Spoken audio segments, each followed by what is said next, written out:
ಎಲ್ಲರಿಗೂ ನಮಸ್ಕಾರ. ಎಲ್ಲರಿಗೂ ಉಷಾಂತರಂಗ ಯೂಟ್ಯೂಬ್ ಚಾನಲ್ಗೆ ಸ್ವಾಗತ. ಇವತ್ತಿನ ವಿಡಿಯೋದಲ್ಲಿ ಇವಾಗ ರೇಷನ್ ಕಾರ್ಡ್ ಕೂಡ ಡಿಜಿಟಲೈಸ್ ಮಾಡ್ತಿದ್ದಾರೆ. ಹೌದು, ಈ ಡಿಜಿಟಲ್ ರೇಷನ್ ಕಾರ್ಡ್ನ ತಗೊಳೋದು ಹೇಗೆ ಏನು ಅನ್ನೋದನ್ನ ಈ ವಿಡಿಯೋದಲ್ಲಿ ತಿಳಿಸ್ತೀನಿ. ಇದು ತುಂಬಾ ಇಂಪಾರ್ಟೆಂಟು, ತುಂಬ ಜನಕ್ಕೆ ಹೆಲ್ಪ್ ಆಗುತ್ತೆ. ನಿಮಗೆ ಗೊತ್ತಿಲ್ಲ ಅಂದರೆ ದಯವಿಟ್ಟು ವಿಡಿಯೋನ ಫುಲ್ ನೋಡಿ, ಹಾಗೆ ನಿಮ್ಮ ಫ್ರೆಂಡ್ಸ್ ಆ್ಯಂಡ್ ಫ್ಯಾಮಿಲಿಗೂ ಕೂಡ ಶೇರ್ ಮಾಡಿ. ಯಾಕಂದರೆ ರೇಷನ್ ಕಾರ್ಡ್ ಇವಾಗಿನ ಟೈಮಲ್ಲಿ ತುಂಬಾ ಇಂಪಾರ್ಟೆಂಟು. ಅದರಲ್ಲೂ ಕೂಡ ಈ ಡಿಜಿಟಲ್ ರೇಷನ್ ಕಾರ್ಡ್ನ ನೀವು ತೊಗೊಂಡಿದ್ದೀರಾ ಅಂತಂದರೆ ತುಂಬಾ ಹೆಲ್ಪ್ ಆಗುತ್ತೆ. ಸೊ ಸ್ಕಿಪ್ ಮಾಡಿದ್ರೆ ಸಂಪೂರ್ಣವಾಗಿ ವಿಡಿಯೋನ ನೋಡಿ.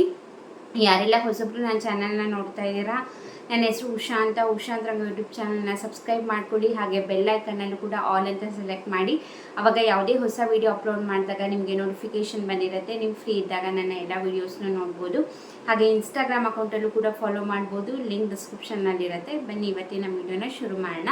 ನಾನು ಆಗಲೇ ಹೇಳ್ದಂಗೆ ರೇಷನ್ ಕಾರ್ಡ್ ನಮ್ಮ ಕರ್ನಾಟಕ ರಾಜ್ಯದಲ್ಲಿ ಮಾತ್ರ ಅಲ್ಲ, ಇಡೀ ದೇಶದಲ್ಲಿ ರೇಷನ್ ಕಾರ್ಡ್ ಅನ್ನೋದು ತುಂಬಾ ಇಂಪಾರ್ಟೆಂಟು. ಯಾಕಂದರೆ ರಾಜ್ಯ ಸರ್ಕಾರ, ಕೇಂದ್ರ ಸರ್ಕಾರದಿಂದ ಸಾಕಷ್ಟು ಯೋಜನೆಗಳನ್ನ BPL ರೇಷನ್ ಕಾರ್ಡ್ ಇರೋರಿಗೆ ಅಂತಲೇ ಮಾಡಿರ್ತಾರೆ. ನಿಮಗೂ ಕೂಡ ಗೊತ್ತಿದೆ, ಕ್ಯಾನ್ಸಲೇಷನ್ ಪ್ರೋಸೆಸ್ಸು ಪ್ರತಿ ತಿಂಗಳು ಕೂಡ ಲಕ್ಷಾನುಗಟ್ಟಲೆ ರೇಷನ್ ಕಾರ್ಡ್ಗಳನ್ನ ಕ್ಯಾನ್ಸಲ್ ಮಾಡ್ತಿದ್ದಾರೆ. ಈಗ ಅದ್ರ ಮಧ್ಯದಲ್ಲಿ ಈ ರೇಷನ್ ಕಾರ್ಡ್ನ ಡಿಜಿಟಲೈಸ್ ಮಾಡಬೇಕು ಅಂದ್ಬಿಟ್ಟು ಕೂಡ ಸರ್ಕಾರದವರು ಮುಂದುವರೆದಿದ್ದಾರೆ. ಇದು ಕೇಂದ್ರ ಸರ್ಕಾರದಿಂದ ಬಂದಿರುವಂತಹ ಮಾಹಿತಿ ಆಗಿರ್ಬೋದು. ಇವಾಗ ಎಲ್ಲೋದ್ರೂ ಕೂಡ ರೇಷನ್ ಕಾರ್ಡ್ಗೆ ಅಪ್ಲೈ ಮಾಡಿ, ಇವಾಗ ಯಾವುದೇ ಸ್ಕೀಮಿಗೆ ಅಪ್ಲೈ ಮಾಡಬೇಕು ಅಂದರೂ ಕೂಡ ಮೊದಲಾಗಿ ಕೇಳೋದೇ ರೇಷನ್ ಕಾರ್ಡು.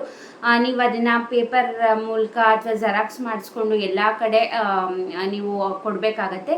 ಅದ್ರ ಬದಲು ಇವಾಗ ನಿಮ್ಮ ಮೊಬೈಲ್ಗಳಲ್ಲೇ ಡಿಜಿಟಲ್ ಮೂಲಕ ನಿಮ್ಮ ರೇಷನ್ ಕಾರ್ಡ್ನ ಇಟ್ಕೊಂಡಿರೋದ್ರಿಂದ ನೀವು ಯಾವಾಗ ಬೇಕಾದ್ರೂ ಪ್ರಿಂಟೌಟ್ ತೆಗೆಸ್ಕೋಬೋದು, ಅಥವಾ ನೀವು ಯಾರ್ದಾರ ತೋರ್ಸೋಕ್ಕಾಗಿರ್ಬೋದು, ಅಥವಾ ಸ್ಕ್ಯಾನ್ ಮಾಡೋಕ್ಕಾಗಿರ್ಬೋದು. ಪ್ರತಿಯೊಂದೂ ಕೂಡ ಹೆಲ್ಪ್ ಆಗುತ್ತೆ ಅಂದ್ಬಿಟ್ಟು ಈ ಡಿಜಿಟಲ್ ರೇಷನ್ ಕಾರ್ಡ್ನ ಲಾಂಚ್ ಮಾಡಿದಂಥದ್ದು. ನೀವು ನಿಮ್ಮ ಆ್ಯಂಡ್ರಾಯ್ಡ್ ಮೊಬೈಲ್ ಇದ್ದರೆ ಸಾಕು, ಮೇರಾ ರೇಷನ್ ಆ್ಯಪ್ ಅಂತ ಒಂದು ಆ್ಯಪ್ ಇದೆ.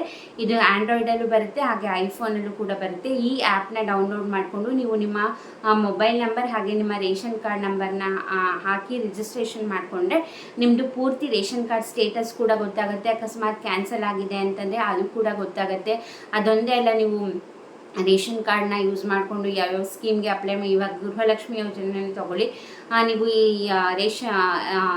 ಯೋಜನೆ ಗೃಹಲಕ್ಷ್ಮಿ ಯೋಜನೆ ಎಷ್ಟು ಮಂತಿನ ಹಣ ತೊಗೊಂಡಿದ್ದೀರಾ, ಎಷ್ಟು ಬ್ಯಾಲೆನ್ಸ್ ಇದೆ, ನಿಮ್ಮ ಅಕೌಂಟಿಗೆ ಯಾವಾಗ ಬಂದಿದೆ, ಪ್ರತಿಯೊಂದೂ ಕೂಡ ನಿಮಗೆ ಆ ಆ್ಯಪಲ್ಲಿ ಲಭ್ಯವಿರುತ್ತೆ. ನಿಮಗೆ ಇಷ್ಟ ಇತ್ತು ಅಂತಂದರೆ, ಯಾಕಂದರೆ ಈಗ ಪ್ರತಿಯೊಂದೂ ಕೂಡ ಮೊಬೈಲಲ್ಲೇ ಡಿಪೆಂಡ್ ಆಗಿರುತ್ತೆ. ಪ್ರತಿಯೊಂದೂ ಡಾಕ್ಯುಮೆಂಟ್ನು ಮೊಬೈಲಲ್ಲೇ ಇಟ್ಕೊಂಡಿರೋಕ್ಕಾಗಲ್ಲ. ಫೋಟೋ ತೊಗೊಂಡು ಕೆಲವೊಂದು ಸತಿ ಮಿಸ್ ಆಗಿರುತ್ತೆ, ಕೆಲವೊಂದು ಸತಿ ಗೊತ್ತಿಲ್ಲದಲೇ ನಾವೇ ಡಿಲೀಟ್ ಮಾಡಿಬಿಟ್ಟಿರ್ತೀವಿ. ಸೊ ಇವಾಗ ಸಾಮಾನ್ಯವಾಗಿ ಡಿಜಿಟಲ್ ಲಾಕರಲ್ಲಿ ಎಲ್ಲರೂ ಕೂಡ ಡಾಕ್ಯುಮೆಂಟ್ನ ಸೇವ್ ಮಾಡಿ ಇಟ್ಕೊಂಡಿರ್ತಾರೆ. ನಿಮ್ಮ DL ಆಗಿರ್ಬೋದು, ಪ್ರತಿಯೊಂದನ್ನು ಕೂಡ ಈ ಡಿಜಿಟಲ್ ಲಾಕರಲ್ಲಿ ಎಲ್ಲರೂ ಸೇವ್ ಮಾಡ್ಕೊಂಡಿರ್ತಾರೆ. ಅಂಥದ್ದೇ ಒಂದು ಮೇರಾ ರೇಷನ್ ಕಾರ್ಡ್ ಆ್ಯಪ್ ಅಂತ ಕೂಡ. ಇದರಲ್ಲಿ ನಿಮ್ಮ ರೇಷನ್ ಕಾರ್ಡ್ ಯಾವಾಗಲೂ ಕೂಡ ಅವೈಲಬಲ್ ಇರುತ್ತೆ. ನೀವು ಒಂದ್ಸತಿ ಈ ಆ್ಯಪ್ ಡೌನ್ಲೋಡ್ ಮಾಡಿಕೊಂಡು ನೀವು ನಿಮ್ಮ ಮೊಬೈಲ್ ನಂಬರ್ ಹಾಗೆ ನಿಮ್ಮ ರೇಷನ್ ಕಾರ್ಡ್ ನಂಬರ್ನ ಹಾಕಿ ರಿಜಿಸ್ಟ್ರೇಷನ್ ಮಾಡ್ಕೊಂಡಿದ್ದೀರಾ ಅಂತಂದರೆ ನಿಮಗೆ ಡಿಜಿಟಲೈಸ್ ಆಗಿ ಯಾವಾಗ ಬೇಕೋ ಕೂಡ ನೀವು ನಿಮ್ಮ ರೇಷನ್ ಕಾರ್ಡ್ಗಳನ್ನ ಯೂಸ್ ಮಾಡ್ಕೋಬೋದು.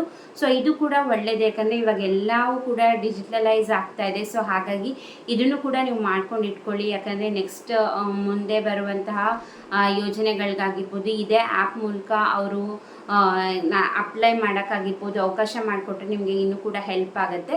ಸೊ ನಿಮಗೆ ನೆಸಿಟಿ ಇತ್ತು ಅಂತಂದರೆ ಆ್ಯಪ್ನ ಡೌನ್ಲೋಡ್ ಮಾಡಿಕೊಂಡು ನೀವು ರೇಷನ್ ಕಾರ್ಡ್ ರಿಜಿಸ್ಟ್ರೇಷನ್ ಕೂಡ ಮಾಡ್ಕೋಬೋದು.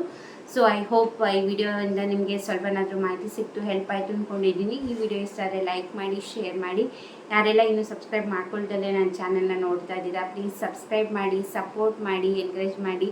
ಹಾಗೆ ಇನ್ಸ್ಟಾಗ್ರಾಮಲ್ಲಿ ಕೂಡ ಫಾಲೋ ಮಾಡೋದನ್ನ ಮರಿಬೇಡಿ. ಇಷ್ಟೊತ್ತು ವಿಡಿಯೋ ನೋಡಿದ್ದಕ್ಕೆ ಥ್ಯಾಂಕ್ ಯು ಸೋ ಮಚ್. ನಮಸ್ಕಾರ.